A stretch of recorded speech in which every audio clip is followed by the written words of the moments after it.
72 മണിക്കൂറിനുള്ളിൽ 6 രാജ്യങ്ങളെ അടിച്ച് തരിപ്പണമാക്കാൻ കഴിയുമോ സക്കീർ ഭായ്ക്ക്? But Israel can.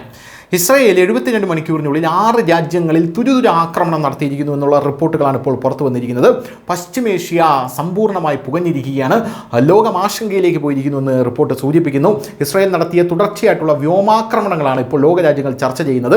പശ്ചിമേഷ്യയിലെ സംഘർഷാവസ്ഥ കൂടുതൽ രൂക്ഷമായി കൊണ്ടിരിക്കുകയാണ്.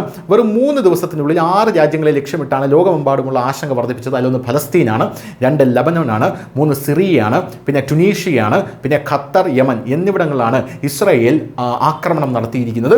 വേറൊരു രാജ്യത്തിനും സാധിക്കാത്ത കാര്യമാണ് ഇസ്രായേൽ എന്ന് പറയുന്ന കുഞ്ഞൻ രാജ്യം ഒറ്റയടിക്ക് സാധിച്ചെടുത്തിരിക്കുന്നത് എന്നുള്ളതാണ് വേറൊരു പ്രധാനപ്പെട്ട കാര്യം. ഇനി യമനിലെ ഹൂത്തി നിയന്ത്രിത മേഖലകളിലാണ് ഇസ്രായേൽ വ്യോമാക്രമണങ്ങൾ തുടങ്ങിയത്.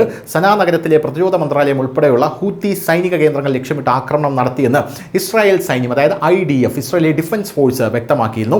വടക്ക് കിഴക്കൻ ലബാനിലെ ബക്ക, ഹെർമൻ ജില്ലകളിലാണ് ഇസ്രായേൽ ആക്രമണം നടന്നത്. ഈ വ്യോമാക്രമണങ്ങളിൽ 4 ഹിസ്ബുള്ള അംഗങ്ങൾ ഉൾപ്പെടെ 5 പേരാണ് കൊല്ലപ്പെട്ടത്.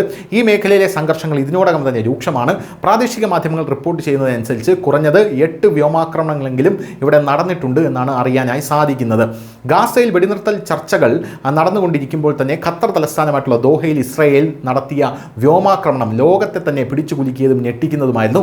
ഇത് ഖത്തറിൻ്റെ ശക്തമായിട്ടുള്ള പ്രതിഷേധത്തിനും സഖ്യകക്ഷികൾക്ക് മുന്നറിയിപ്പുകൾക്കും കാരണമായി. തങ്ങളുടെ പരമാധികാരത്തിന് നേരെയുള്ള കടന്നുകയറ്റമാണിത് എന്നാണ് ഖത്തർ വിശേഷിപ്പിച്ചത്. ഇനി കഴിഞ്ഞ ദിവസം ഇസ്രായേൽ യുദ്ധവിമാനങ്ങൾ സിറിയയിലെ ഹോംസിലെ ഒരു വ്യോമസേനാ താവളവും സൈനിക ബാരക്കും ഉൾപ്പെടെ നിരവധി സ്ഥലങ്ങൾ ആക്രമിച്ചതായി UK ആസ്ഥാനമായിട്ടുള്ള Syrian observatory for human rights അറിയിച്ചു. ഗാസയിലേക്ക് സഹായമായി പോയ ഗ്ലോബൽ സുമുദ് ഫ്ലോട്ടിലൂടെ പ്രധാന കപ്പലായിട്ടുള്ള ഫാമിലി ബോട്ടിന് നേരെയും ഈ ആക്രമണം നടന്നുവെന്നും റിപ്പോർട്ടുകളുണ്ട്. ലക്ഷ്യമിടുന്നത് ശത്രുക്കളുടെ സൈനിക സ്ഥാപനങ്ങളും പ്രവർത്തനങ്ങളെയും മാത്രമാണെന്നാണ് ഇസ്രായേൽ പറയുന്നത്.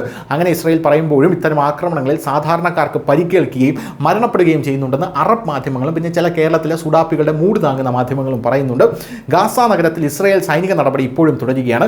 ഈ സംഭവ വികാസങ്ങൾ പശ്ചിമേഷ്യയിലെ സമാധാന ശ്രമങ്ങളെ സാരമായി ബാധിക്കുമെന്നാണ് നിലവിൽ രാഷ്ട്രീയ വിലയിരുത്തൽ ഉണ്ടായിരിക്കുന്നത്. News desk, news India Malayalam.